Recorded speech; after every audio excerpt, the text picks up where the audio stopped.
मध्य प्रदेश में ट्रकों पर लगाए जा रहे भारी भरकम टैक्स के चलते अब ट्रकों का प्रदेश से पलायन हो रहा है।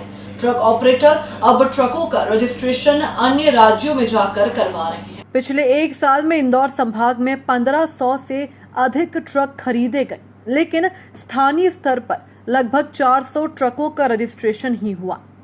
अन्य ट्रक देश के दूसरे राज्यों में रजिस्टर्ड करवाए गए। इससे परिवहन विभाग को तो नुकसान उठाना पड़ ही रहा है, साथ ही ट्रक ऑपरेटरों की भी परेशानियां बढ़ती जा रही हैं। प्रदेश के परिवहन नीति में विसंगति के चलते ट्रकों का पलायन प्रदेश से हो रहा है। मध्य प्रदेश में ट्रक के रजिस्ट्रेशन में 2 लाख से अधिक रुपए लग रहे हैं। वहीं यदि देश के अन्य राज्यों की बात करें तो राजस्थान में 35,000 वार्षिक टैक्स है और नागालैंड में यह और कम होकर 30,000 450 रुपए सालाना टैक्स पर पहुंच जाता है। 14 पहिया वाहन वाले 42 टन क्षमता के ट्रक पर टैक्स पूरे देश में मध्य प्रदेश में सबसे अधिक है। ट्रक ऑपरेटरों ने सरकार और परिवहन विभाग को भी इस स्थिति से अवगत कराया है।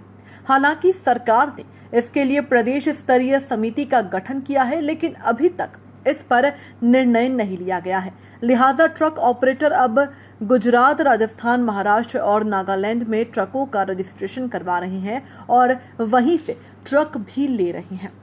निश्चित ही हमारे मध्य प्रदेश के अंदर वाहन रजिस्ट्रेशन का शुल्क जो 8% कर दिया गया है, वो पूरे देश के अंदर नंबर 1 पर है। अन्य हमारे पड़ोसी राज्यों के अंदर 50 से 60 हजार के अंदर गाड़ी का रजिस्ट्रेशन हो जाता है और उतना ही वहां टैक्स लगता है।